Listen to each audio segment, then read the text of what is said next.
Olha só, de acordo com a Organização Mundial da Saúde, a obesidade é uma epidemia global e mais de 2 bilhões de pessoas no mundo estão com sobrepeso ou são obesas. Essas pessoas todas. Com isso, piadas de mau gosto, apelidos pejorativos, constrangimentos e comentários ofensivos são muito frequentes na realidade dessas pessoas. Também conhecido como fat shaming ou gordofobia, esse estigma é caracterizado por pessoas que agem de forma preconceituosa com quem sofre de excesso de peso ou de obesidade. Diversas pesquisas em todo o mundo apontam que as pessoas vítimas desses abusos acabam ganhando mais peso. E a gente aprofunda um pouco mais sobre esse assunto, conversando agora com o cirurgião bariátrico, o médico Adriano Rios, nosso convidado aqui no Issa Bahia. Seja bem-vindo. Bom dia, doutor Adriano. Bom dia, Jefferson. Bom dia, público do Issa Bahia. Bom dia, Fernando. É uma honra poder falar da doença que é fruto de estudo de minha parte há 18 anos. A doença obesidade é muito, muito cruel, não só no aspecto físico, mas, como você acabou de mencionar, psicológico e social. Pois é, normalmente a gente sabe que o cuidado que se deve ter com quem é obeso é uma abordagem multidisciplinar, não é isso? Com a participação de médico, psicólogo, educador físico. Quais os recursos que o obeso tem para lidar com o preconceito, o estigma da obesidade, para não fazer desse estigma um fator a mais para o desenvolvimento ou agravamento da obesidade? Jefferson, em primeiro lugar, eu vou um pouco até, talvez não se sinta ofendido com o que eu vou falar, mas assim, enquanto a gente não conhece, enquanto a gente não admite na área de medicina que a doença tem uma causa específica, e se tratando de obesidade ela é multifatorial, e é preciso ter uma predisposição genética para se ter obesidade, a minha proposição há cerca de 18 anos é parar, inclusive, de chamar as pessoas que têm obesidade de obesos. Você acabou de falar obesos, isso aí é uma forma que a gente usa para se referir a quem tem a doença, obesidade. No entanto, em momentos em que a gente não conhecia a gênese, a etiologia das doenças, ou que a gente tinha, vamos usar a expressão ignorância no sentido bom da palavra, nós conseguimos isolar uma série de pessoas com a doença hanseníase, chamando-os de leprosos. Isso, inclusive, é bíblico. As pessoas que têm doenças graves, degenerativas, com predisposição genética, exemplo típico é o câncer, não são chamados de cancerosos. Eles são portadores de câncer. Então, dessa forma, a minha proposição básica, inclusive inicial, é deixar de chamar o indivíduo de obeso, é passar a chamar o indivíduo de portador de obesidade. Pois aí você vai atribuir a culpa de tudo à doença e não ao doente, que já é um indivíduo extremamente vitimizado.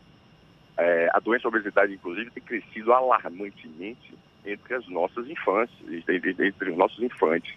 A criança, de 1980 para cá, brasileira, o crescimento da obesidade foi da ordem de 300%, enquanto na fase adulta foi da ordem de 90%. E todos nós sabemos, nós vivenciamos nos anos 80 e 90, o tipo de bullying que hoje se usa essa expressão, com essas crianças que tinham obesidade no passado. Então, assim, eu tenho me policiado enquanto médico, tenho solicitado à sociedade médica da área de saúde a evitar o termo obeso para que a gente crie realmente na cabeça das pessoas leigas essa noção de conceito. A doença obesidade é uma doença grave com predisposição genética e, portanto, ela é importantíssima demais para que a gente torne pejorativo apelidos como obeso, gordo e gere esse tipo de bullying que todos nós sabemos que gera. E eu concordo plenamente com o senhor. A partir de hoje só vou falar portador de obesidade porque, de fato, tem mais lógica a gente se referir a pessoas que são portadoras de obesidade dessa forma. Agora, como é que o senhor explica esse efeito psicológico do bullying, do preconceito, da forma preconceituosa que muitas pessoas se dirigem a quem é portador de obesidade como fator de desenvolvimento do agravamento da doença?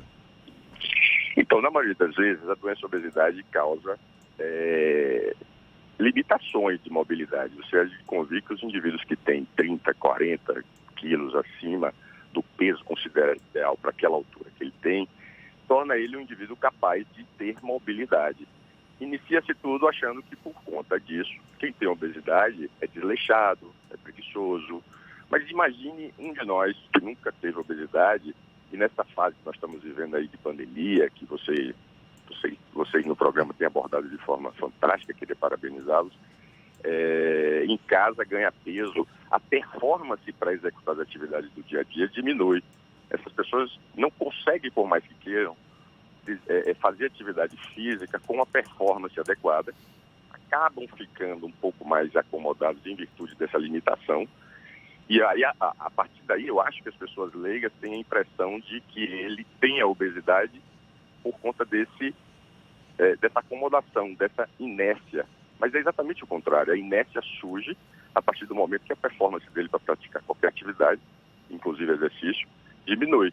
E com isso, ele se mobilizar, ele sair dessa inércia é difícil. Não é culpa do portador de obesidade, do indivíduo que tem muito excesso de peso, a dificuldade para começar a fazer exercício.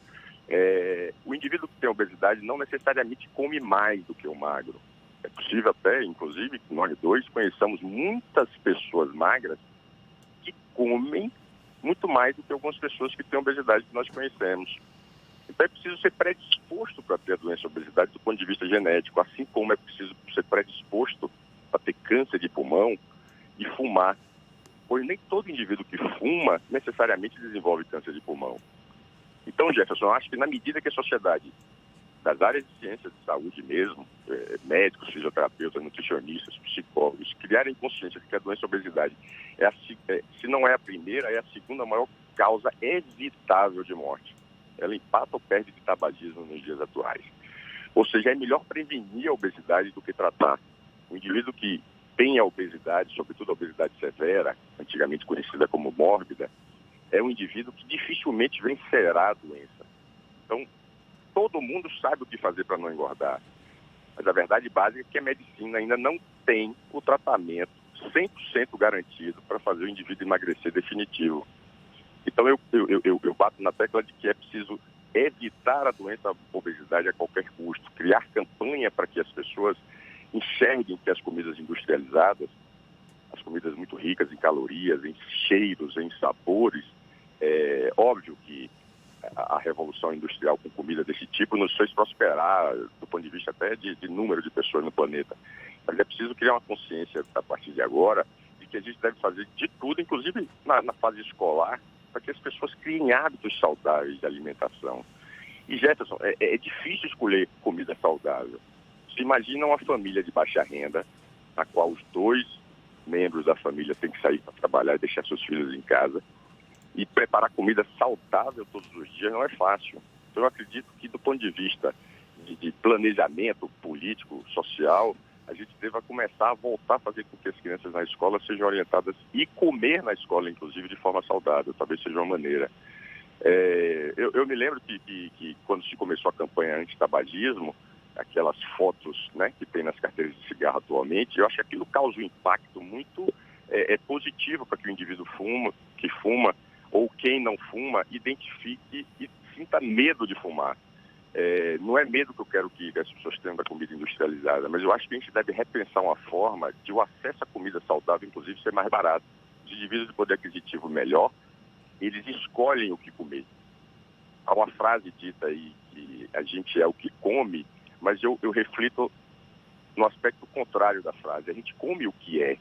Eu posso escolher o que comer se eu tiver um nível social um pouco melhor.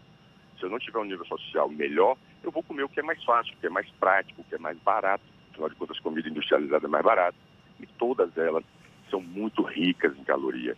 E toda essa indústria de caloria é muito rica para propagar, para fazer campanhas televisivas, de rádio. Tem um estudo americano, por exemplo, em que o governo americano, em 2016, resolveu dar um grito de alerta contra a alimentação muito rica em calorias, investiu 2 milhões, só uma das redes de comida fast food, investiu 100 vezes mais, investiu 200 milhões em campanha publicitária. Eu acho que o foco da obesidade é a prevenção, explicar para a sociedade leiga e para os familiares, principalmente, Jefferson, de que ao identificar uma tendência da criança, do jovem, a ganhar mais peso, já trabalhar de forma preventiva neles. Eu acho que isso é o primeiro caminho. Saber definir, fazer a sociedade civil entender que a obesidade é uma doença e não um desleixo, um descaso.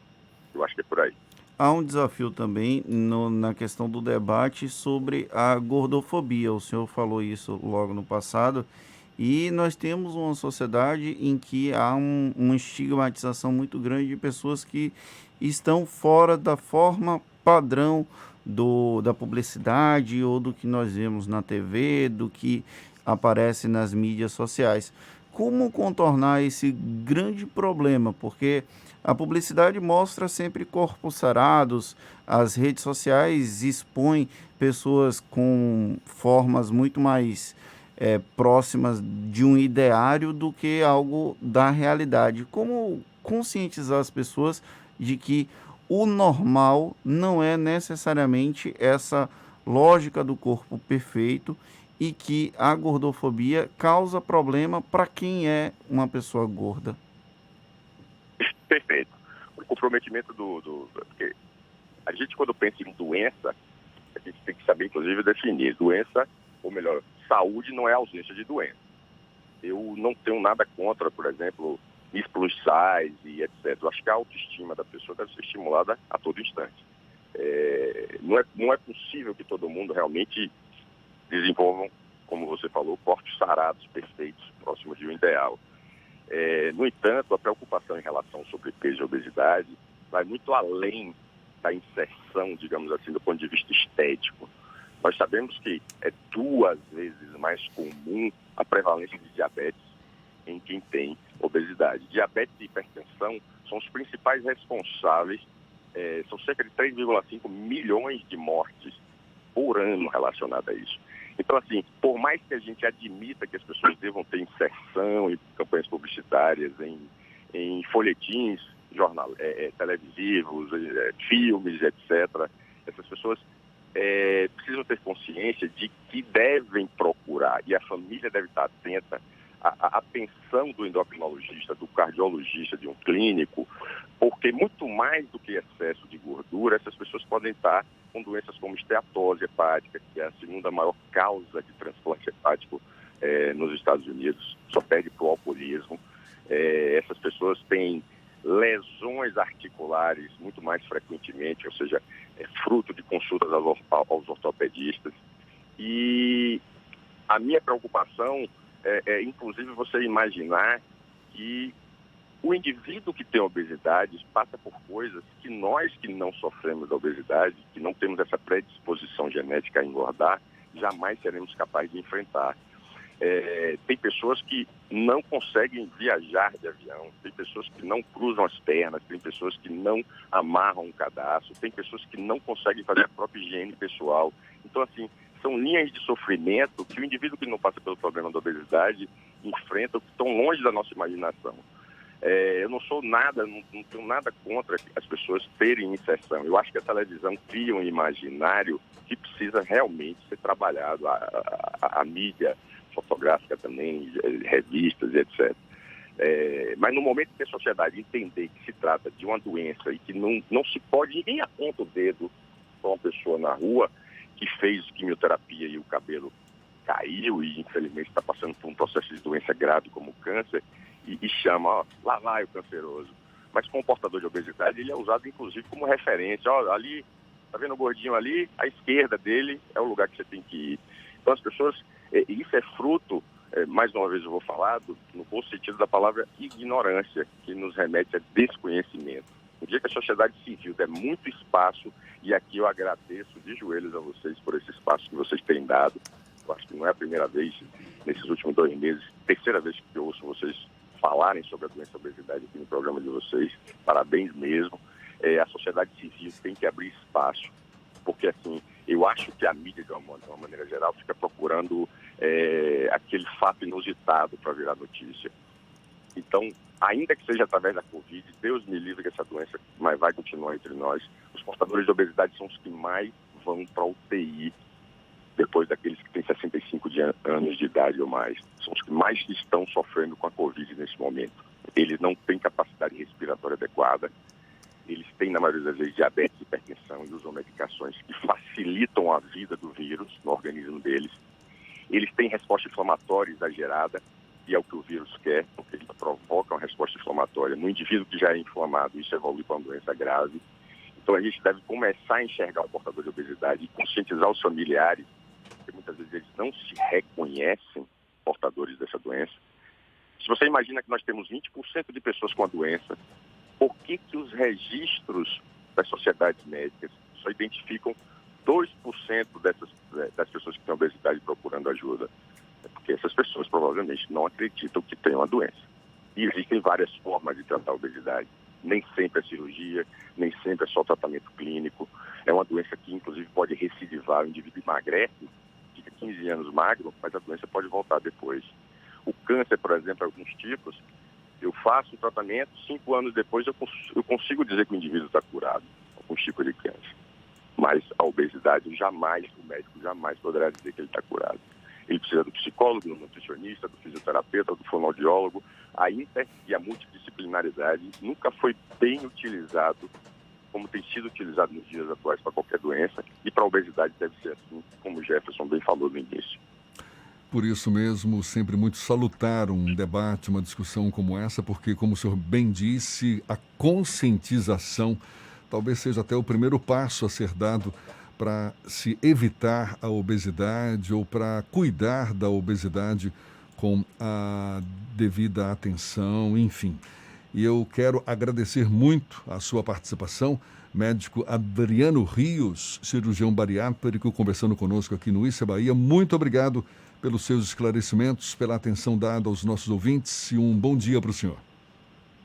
Bom dia aí, boa semana. Semana de São João, que não vai ter mais o feriado, mas é comum para nós nordestinos nos sentirmos felizes. E para mim foi uma honra falar com vocês. Jefferson, Fernando, um abraço. Continue tocando esse programa de excelência aí. E sempre que puder, fale dessas doenças que mutilam e que trazem muitos transtornos para as pessoas. Certamente. Muito obrigado mais uma vez. E essa conversa todinha vai estar disponível logo mais nos nossos canais no YouTube, Spotify, iTunes e Deezer. Agora 7:21 na tarde FM.